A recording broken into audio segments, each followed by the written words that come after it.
राजनिति हान्जा दानाया 3 दान जाबाय बे 3 दाननि गेजेराव दिनै आइजो दालायखौबो दानानै लाबाय बेहाय आफादगिरि महरै बिबान मोनबाय मा फोरमायगोन बेखौ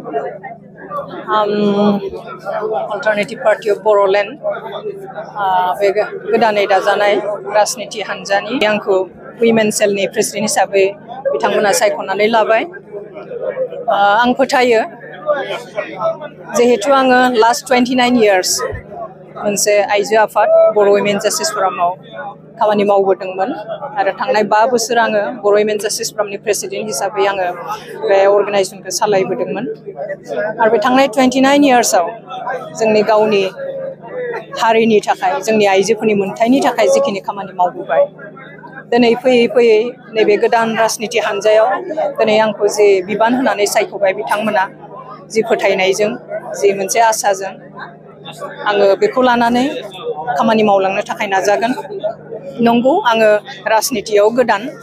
बेसेबां मावनो हागोन आं बुंनो हाया नाथाय जेसेबांखिनि हायो बे हान्जाखौ गोख्रों खालामनो थाखाय जोङो APBनि आइजो गांखं जानानै जोङो खामानि मावगोन जोङो बे आइजो गांखंखौ जोङो गोख्रों खालामलांनो नाजागोन आरो लोगोसे APB हान्जानि पेरेन्ट बडि इउथ आरो गासै कमिटिफोरजों लोगोसे जोङो लोगोआव थानानै खामानि मावगोन जोङो गासैबो बेजों बे हेफाजाब लायनानै खामानि मावनांगोन नंगौ आंहा पार्सनेलि डाइरेक्ट राजनितियाव हाबनायनि गोसो गैयामोन थेवब्लाबो जिहेतु जोङो हारिनि थाखाय जिफोर खामानिफोरखौ मावबोबाय बे एखे मावनायजोंनो जोङो दिनै राजनितियाव थानानैबो जों खामानि मावनो हागोन समाज फोसाबनायनि जोंनि हारिनि आइजोफोरनि मोनथायनि थाखाय जों खामानि मावलांनो हागोन आरो बेखौ सिन्था खालामनानै जोङो डेम'क्रेटिक भाबै जिखिनि गोलाव बोसोर जोङो संग्राम खालामबोबाय दिनै बे राजनितियाव थानानैबो जोङो बे एखे खामानिखौनो मावलांनो हागोन होननानै आंहा फोथायो आरो बेखौनो मिजिं लानानै बेखौनो आसा खालामनानै आरो बे मावबोनाय 29 years मावबोनाय खामानिखौनो जोङो मावलांगोन होननानै फोथायनानै आं दिनै बे बिबानखौ नाजावदों आरो जोंनि APB हान्जानि पेरेन्ट बडि इउथ आरो गासैबो दङ बिसोरो जोंखौ हेफाजाब होलांगोन बे फोथायनायजोंनो दिनै आं प्रेसिडेन्ट हिसाबै बे बिबानखौ नाजावदों आइजोफोरनि मा इस्युसखौ नुहुरो आइजोफोरनियाथ' बेनोसै जोङो सानफ्रोमबो बुंबोदों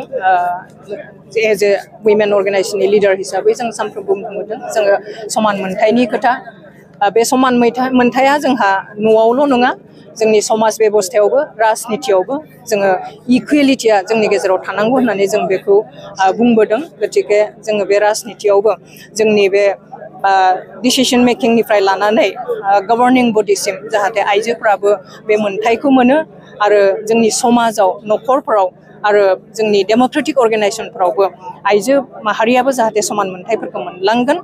बेखौ जोङो गोदोनिफ्रायनो बुंबोदों आरो दाबो जों बेखौनो बुंगोन आरो बिनि थाखायनो जों खामानि मावलांगोन लोगोसे जोंनि जे BTCनि बा BTRनि जिफोर जोंहा 6 शिडिउलनि मोनखानाय जिफोर जोंहा मोनथाय दङ बेफोरखौबो जोङो हमथाना लाखिनो थाखाय जों खामानि मावलांगोन